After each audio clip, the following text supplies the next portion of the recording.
परमात्माय नमः।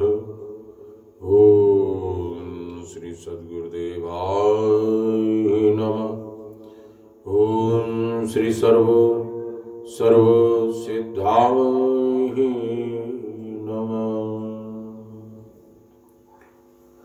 उपासना सहित निष्काम कर्म योग। उपासना सहित निष्काम कर्म योग। मेरे प्रेमी, निष्काम कर्म का विषय बहुत दामी है। निष्काम कर्म करने से परमात्मा की प्राप्ति बहुत ही शीघ्र हो जाती है। गीता प्रेस में काम करने वाले भाई लोग गीता प्रेस को साधन बनाकर निष्काम कर्म करके अपनी आत्मा का कल्याण कर सकते हैं। अपनी आत्मा का कल्याण कर सकते हैं। व्यापारी भाई निष्काम भाव से व्यापार करते हुए परमात्मा को प्राप्त कर सकते हैं। हृदय में जब निष्काम भाव हो जाता है तो मेरे प्रेमी,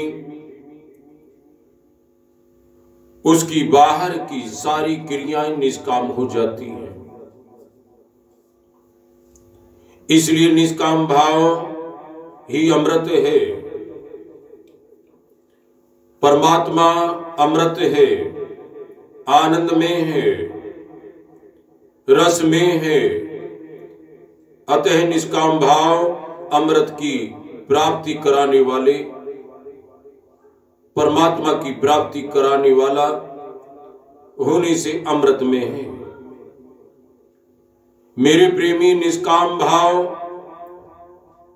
दूसरों को भी बड़ा प्यारा लगता है और जिसके साथ निष्काम भाव का व्यवहार किया जाता है उसको तो प्रिय लगता ही है। देखने वालों को मेरे प्रेमी भी प्रिय लगता है और बोलने वाले को भी प्रिय लगता है। तो व्यवहार करने वालों को व्यवहार प्रिय लगता है और निष्काम भाव हृदय में, वाणी में और क्रिया में भी होना चाहिए। यह ख्याल रखना चाहिए कि जब निष्काम भाव हृदय में होगा तो मेरे प्रेमी सब जगह अपने आप ही व्यापक हो जाएगा। हृदय दूषित होने पर मेरे प्रेमी सारी क्रियाएं दूषित हो जाती है। निष्काम की महिमा परमात्मा के ध्यान से भी बढ़कर बतलाई गई है और भगवान ने गीता अध्याय 12 श्लोक 12 के उत्तरार्ध में कहा भी है, अर्थात ध्यान से भी कर्मों के फल का त्याग श्रेष्ठ है, क्योंकि त्याग से तत्काल शांति मिलती है।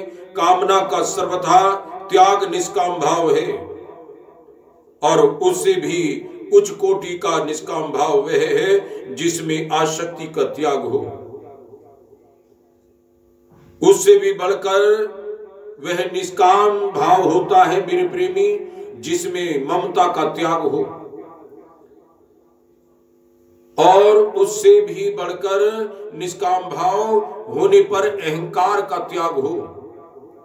उससे भी बढ़कर निष्काम भाव होने पर अज्ञान का त्याग हो,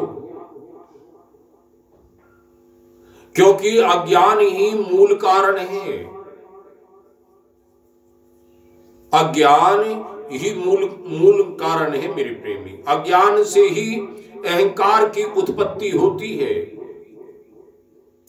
और अहंकार से ही ममता होती है और जहां मैं होता है वहां मेरा होता है और जहां मैं नहीं होता वहां मेरा नहीं। चाहे वाणी से मैं कहूं, किंतु यदि वहां अहंकार नहीं है तो उस मेरा कहने का कोई मूल भी नहीं है। इसलिए भगवान ने गीता में कहा भी है। नारायण। विहाय कामन्याः सर्वान् पुष्य चरिति निष्प्राहं निर्ममो निराकार से शांति मद्गच्छन्ति। गीता अध्याय 2 श्लोक 71 में आया कि मेरे प्रेमी, जो पुरुष संपूर्ण कामनाओं को स्पृहा अर्थात आसक्ति को, ममता और अहंकार को त्याग कर संसार में विचरता है, वही शांति को प्राप्त होता है, वही शांति को प्राप्त होता है मेरे प्रेमी। अरे मेरे भले आदमी, इन सब के अभाव में केवल परमात्मा ही रह जाते हैं। उसकी परमात्मा में स्थिति हो जाती है मेरे प्रेमी, क्योंकि पूर्व में यह बात भगवान ने साफ बतलाया और साफ बतला भी दी है। ये निशा सर्वभूतामं तस्यामं जागृति संयमी। या निशा सर्वभूतानां तस्यामं जागृति यस्या संयमी। यस्यामं जागृति भूतानि सा निशा पश्यतो मुनि। गीता अध्याय 2 श्लोक 69 में आया कि मेरे प्रेमी, संपूर्ण प्राणियों के लिए जो निशा है, संपूर्ण प्राणियों के लिए जो निशा है, उसमें संयमी पुरुष जागते हैं, उसमें संयमी पुरुष जागते हैं। और जिसमें संसार के मनुष्य जागते हैं, अर्थात संसार के मनुष्य विषयों का उपभोग करते हैं,